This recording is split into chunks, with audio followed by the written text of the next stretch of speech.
Elon Musk and Tesla hit with double legal whammy as judges certify class action lawsuits.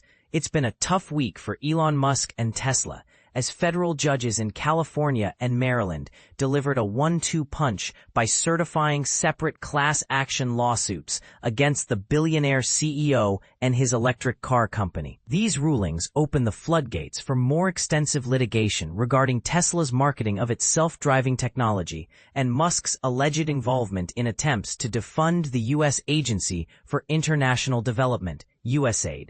But first, let's break down what a class action lawsuit actually means. In essence, it allows one or more individuals to sue on behalf of a larger group with similar claims, making the legal process more efficient and giving people who might not otherwise pursue legal action the chance to seek justice collectively. If the plaintiffs win or reach a settlement, the outcome typically applies to everyone in the class unless they choose to opt out. Now, back to the Tesla and USAID cases. The certification of the Tesla class action significantly increases the company's legal and financial risks by lumping customers together into a single lawsuit. As for the USAID class action, it raises Musk's potential liability and exposes him to broader scrutiny of his personal actions. While these rulings don't determine liability, they mark a crucial turning point that substantially raises the stakes for both Musk and Tesla. Let's dive into the details of each case. Tesla ruling. In California, U.S. District Judge Rita F. Lynn certified 2 classes in a lawsuit concerning Tesla's claims that its vehicles were equipped for full self-driving capability. The crux of the case revolves around statements made by Tesla and Musk asserting that all vehicles produced since late 2016 had the necessary hardware for Level 5 autonomy. During an October 2016 press conference, Musk stated, "Basic news is that all cars exiting the factory have hardware necessary for Level 5 autonomy, so that's in terms of cameras, compute power. It's in every car we make, literally, meaning hardware capable of full self-driving for driverless capability." According to court documents, plaintiffs argue that these claims misled consumers into purchasing expensive packages like enhanced autopilot, EAP, and full self-driving, FSD. One named plaintiff, Thomas Losavio, claimed he spent $8,000 on the packages because he believed full autonomy would soon be available. Tesla has pushed back against allegations of misrepresenting features, pointing to disclosures that FSD was subject to validation and regulatory approval. However, the court ruled that these statements did not negate the overall message that vehicles already possessed the hardware for autonomy. Tesla's lawyers opposed class certification, arguing that plaintiffs could not represent all buyers exposed to self-driving claims since October 2016, noting that some owners value the features and may not want them deactivated. Judge Lynn concluded that Tesla's representations were widespread enough to affect California purchasers and could form the basis for class-wide claims under consumer protection and fraud statutes. Plaintiff has shown by a preponderance of the evidence that class members were exposed to the hardware statement from October 2016 to August 2024, she wrote.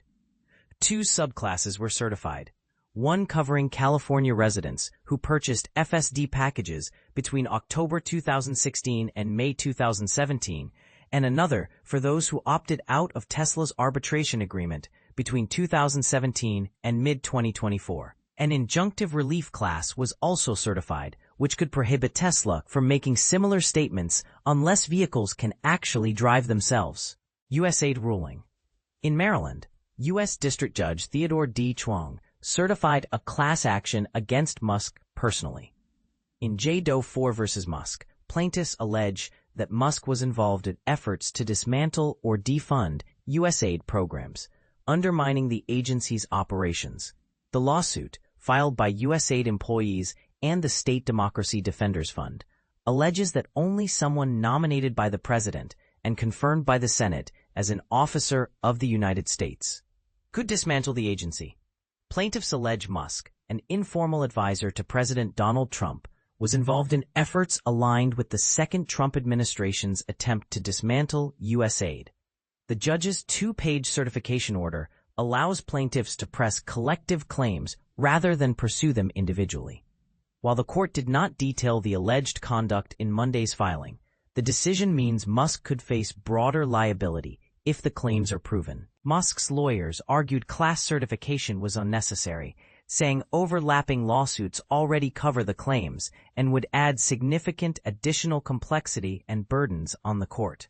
What people are saying: plaintiff Thomas Lasavio, who paid about $8,000 for the full self-driving feature in 2017, said in his testimony he was still waiting for the technology 6 years later, with Tesla remaining unable, even remotely, to produce a fully self-driving car.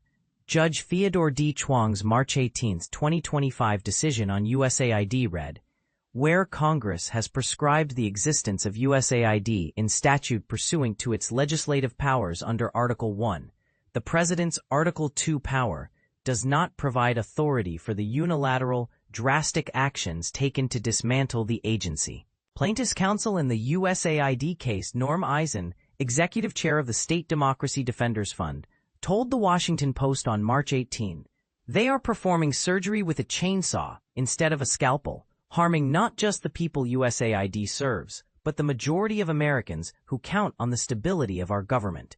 This case is a milestone in pushing back on Musk and Doge's illegality." Deputy Press Secretary for the White House, Anna Kelly, responded in a March 19 statement, "If these judges want to force their partisan ideologies across the government, they should run for office themselves. The Trump administration will appeal this miscarriage of justice and fight back against all activist judges intruding on the separation of powers." What happens next? The Tesla case will now move toward trial, with plaintiffs seeking damages in the form of refunds for FSD purchases and subscriptions. A September 24th conference will set the schedule as discovery begins, with Tesla expected to seek dismissal. In the USAID case, class members will be notified as discovery and motions proceed, potentially expanding Musk's liability.